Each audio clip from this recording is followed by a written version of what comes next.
Okay, so we've seen some examples of decision. We've analysed some components of the game so far. So now we'll go into a bit more detail in decision making, guys. So football decision making and awareness. So you could argue that matches aren't generally won. Matches are generally won through work off the ball. You might be thinking, what do I mean by that? What I mean by that is obviously you need the ball to score. You've got to win it back. You've got to pass the ball. But the first yard is in the mind. And one of the reasons for that is because in a game of football, when you receive the ball, generally you're going to have about 1 yard to 6 yards between you and the other player. Like we saw before, the marking we saw earlier. What I mentioned, I mentioned Lukaku, Joel Matip. Was he too close? Could he have been? But the point being is you've got that split decision, like Lukaku made. Split decision turns in. So irrespective of what you do, obviously different positions might be a little bit different. But you've got to bring the ball in control. You've got to pass it, dribble and pass, shoot, dribble, shoot. So the research suggests, you can do the math on this, do your own research, that on average, a player will get the ball about 60 to 90 seconds of ball time in the entire 90 minutes. So that's 60 to 90 seconds. And that sort of involves what we mentioned earlier. You control the ball, you pass the ball, you dribble past, you shoot. So a lot of it's off the game, off the ball, obviously. But the key moments are on the ball because you need the ball to score. That's why being aware. So the obvious thing, and what we're going to touch on, and what we do touch on, and I know Tony works really hard, and there's the drills for you practically, which at the moment, obviously, sort of the COVID situation, we're not up to do that, but we can do we'll do what we can within the regulation. That's sort of disruptive training, because the more games you play, the more scenarios. That's why I always say you should train with better players, or at least equal, or playing in teams. That's my case against, playing football against teams at least equally as good as you are or better. Because once you start playing against teams that are lesser than you, I mentioned before about players who play for their school team. It's an issue for me because if they're playing professional football, obviously, or playing for a pro team, because it's not going to help the decision making. Because you're going to be working at the highest level, congested areas. It's very, very tight, really, really fast. I mentioned before, you can, organize drills, and obviously have to work closely with the coaches now with the restrictions, whatever, and sort of think, okay, what can I do with the situation I'm in? But, an example is, so we want to play the game forward under normal circumstances. So you'd like to think we can do, we get the ball forward, a chance to score, but that's provided we've got team shape. So we might need to hold on to the ball. We might need to switch to play. So you've got to make various decisions. We saw not a very good decision, but obviously when Liverpool had lost the ball, because almost immediately, having lost the ball, Chelsea nearly scored. So what we want to do is think, okay, let me just put this scenario to you, something to think about. We'll talk about this later on. So you're 1-0 up, you're on a 4v4 break, in the opposition half, or you're getting nearer to the box. Do you run it in the corner and see timeout, or do you just try and get a shooting position or place someone in? So there are things you have to, you think happen really, really fast, okay? Really, really quickly. I was watching a game today on TV. It was like the last minute of play, and it was Napoli versus Genoa again, and Sydney had the ball, and I thought, is he going to run into the corner? Napoli's 2-1 up, but he takes a shot.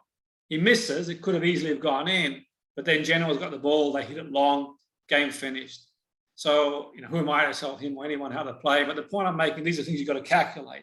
So you kind of got to, calculate the risk. So the task I want to give you going forward is the next time you watch a game, I want you to focus on one player. Now, you don't have to focus on that player for 90 minutes because that might be exhausting, but maybe just focus on that player for, say, 20 or 30 minutes. And what you can do is, like on a timeline of events, you can sort of write down what they did and when, and whether you think it was the best option, or you can work on a level that you're comfortable in, bring it in shorter, 10 minutes or so, you can do. It takes a lot of energy to do this because the brain likes to sit back and go on autopilot, but the energy because the brain requires a lot of metabolic energy, a lot of glucose, a lot of energy. That's why when you study a game, it's exhausting, like doing an exam, like doing a test. So the benefit of doing that, you build neurological pathways, you start learning, and especially in the situation at the moment, the practical activity is limited, this can be a useful thing too. So you can do a timeline. So for example, like I showed you earlier, you could watch, say, Lukaku for 10, 15 minutes. You can watch, doesn't matter which player, if you're a striker, you can watch, if you're a keeper, you can watch Alisson, whichever, that's just a few examples if you're sort of a midfielder. And what you can do is sort of focus on what they do and then say what would have been the better option, like we did earlier. And like I said before, I wasn't surprised that, Tony had contributed earlier in the way he did do in the reading of the game, because he connected it to previous experiences of being a striker. So you can see, and obviously that's what learning is about. What happens, obviously, you've got information that your brain builds a connection to. That's the key. And the more better the information we put in the mind, the stronger the connections and the better. That's why, obviously, there's certain countries in the world that produce better players. They've got more coaches. They've got better standard of football. Become more technical. There's no secret to it. There's no secret any of it. The idea is obviously, to do that, but where obviously you can still, where resources are limited, do the best you can. That's why you've got certain places around the world, even if they've got like a small population, like a Belgium, they can produce players really well if you've got a strong system in place. That's why the Australasian Soccer Academy produces players, because it's a good system. Good training, it's the best out of the players. That's what you need. So what you do is you do that. You can send that to me if you want. You can send it to your coach. You can keep it to yourself. As I said, it's tiring when you do it, and that's a good sign because it shows that the brain's really working hard. So you choose a player next game you watch, and not just enjoying the game, but you might watch 2 or 3 games this week. I don't know. For one game, it's for half an hour. I'm going to choose one player. I'm going to write a timeline. I know it's more difficult when you're watching on TV than live, but as much as you can do, you try and focus on that player and think, okay, what do they do and when was the right option? Like we did earlier with Lukaku, who's a tremendous striker, obviously, and what could he have done? What would you have done in that situation? What was a better option? That gets you thinking, and new pathways in the brain. And we're going to have these discussions, and that's the sort of key. What we will do in the forthcoming weeks is even look at that skill and tactic. So if it's watching a game and watching someone creating space, for me, like one of the players I think is an absolute joy to watch is De Bruyne at City. You just watch him play. I've watched him play live, obviously on a number of occasions, watch him on TV.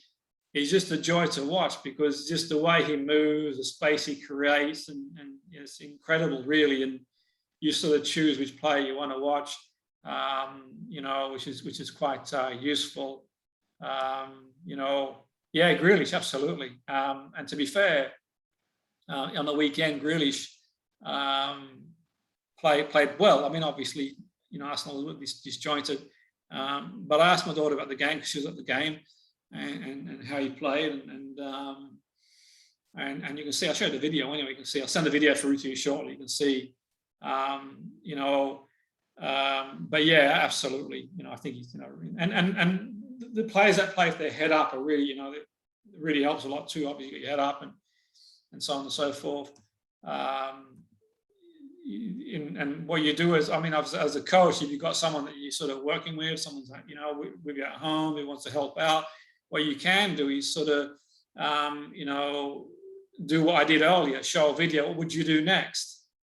So if you've got like someone you can work with, you can sort of do that, maybe a Zoom session amongst yourselves, buddy up with a friend or two and say, what would you do next? And just even for 5-10 minutes, it can be quite useful. Obviously, variables are key.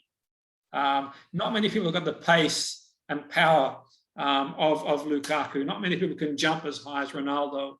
So within reason, But the idea is obviously, you know, for you to think about that. What would you do in that situation going forward? So I'll just sort of take the record so shortly, so we'll sort of open for questions, and we'll sort of do the